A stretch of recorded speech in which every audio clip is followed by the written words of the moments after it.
Hello বন্ধুরা, আজকে নতুন পদ্ধতিতে জলপুই আচার করব। সেই জলপুই আচারটা আপনি রোদ্রে না দিয়ে 1 বছর রেখে খেতে পারবেন, ফ্রিজেও রাখতে হবে না। তার জন্য চলুন কিভাবে আমি বানাচ্ছি আপনাদের সাথে শেয়ার করছি। আপনারা দেখুন, স্কিপ কিন্তু করবেন না, সবটা দেখবেন, তাহলে বুঝতে পারবেন। দেখেছেন জলপুইগুলিকে আমি সুন্দর করে ধুয়ে নিলাম, নিয়ে একটা ছুরির সাহায্যে 4-5টা ঘুরিয়ে ঘুরিয়ে ছোট ছোট ছোট করে কুচি কুচি করে পলে নিলাম। পলে কিন্তু এগুলি বের করবো না, এটার মধ্যেই রেখে দেবো। দেখেছেন, 2টা করেছি। এমন করে আমি সবগুলি এক এক করে এভাবে ছুরির সাহায্যে করব। যারা ছুরি দিয়ে করতে পারেন না, তারা দা দিয়েও করতে পারেন।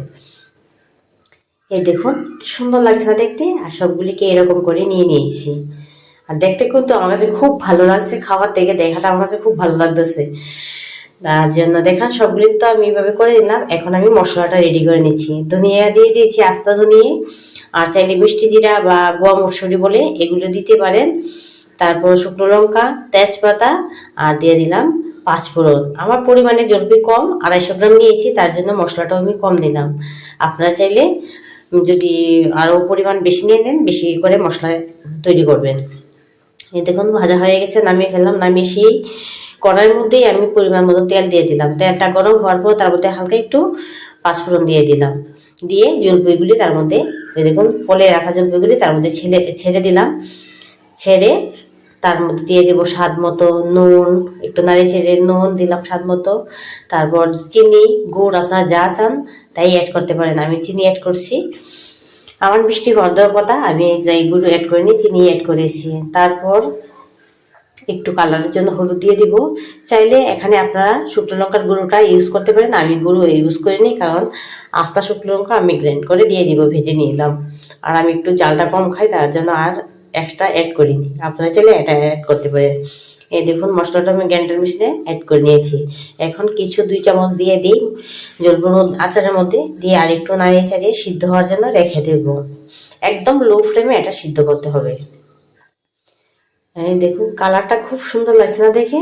তো নাড়িয়ে চাড়িয়ে আমি এখন দেখুন এখন মোটামুটি হয়ে গেছে। এখন আর একটু মশলা দিয়ে আবার হালকা নাড়িয়ে চাড়িয়ে নামিয়ে ফেলবো। আর কি সুন্দর হয়েছে দেখতে, তো খুব ভালো লাগছে। আমার তো জিভে জল এসে যাচ্ছে, বলতে পারছি না বন্ধুরা। দেখেন কত ভালো লাগছে দেখতে।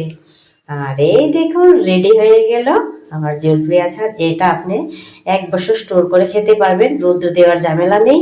রৌদ্র দিতে গেলে বাইরে করে আনতে হয়, খুব টেনশন, এসব লাগবে না, এমনিতে রেডি হয়ে গেছে। আর এখন আপনারা একটা রুটি দিয়ে, গরম ভাত দিয়ে, ডালের সাথে, বাহ জমে যাবে। এই দেখুন রেডি হয়ে গেল। আমার মেয়ে তো খেতে খুব খুব পছন্দ করবে, কারণ ওর ফেভারিট জিনিস হচ্ছে আচার। ওকে সারাদিন আপনি আচার খাইয়ে রাখতে পারবেন, আর ও তো খেতে খুবই ভালোবাসে। আর এখন বানালাম, একটু টেস্ট করে দেখি কীরকম হয়েছে। আজ মেয়েই টেস্ট করতো, কারণ ও তো বাড়িতে নেই, ও স্কুলে। আর আমি এখন টেস্ট করে দিচ্ছি। দেখেন কালারটা কি সুন্দর এসেছে। আর দেখুন খুব সুন্দরভাবে এটা সুস্বাদুভাবে সিদ্ধ হয়ে গেছে।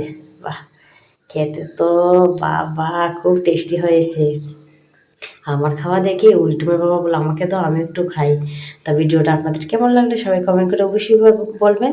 আর ভালো লাগলে লাইক কমেন্ট শেয়ার অবশ্যই করবেন। তাহলে আজকের ভিডিওটা আমি এখানে শেষ করছি, টাটা। আর উল্টুমে বাবা তো একটা না 2-3টা খেয়ে ফেললো আমার মেয়ে আসার আগেই, বলে খুব টেস্ট হয়ে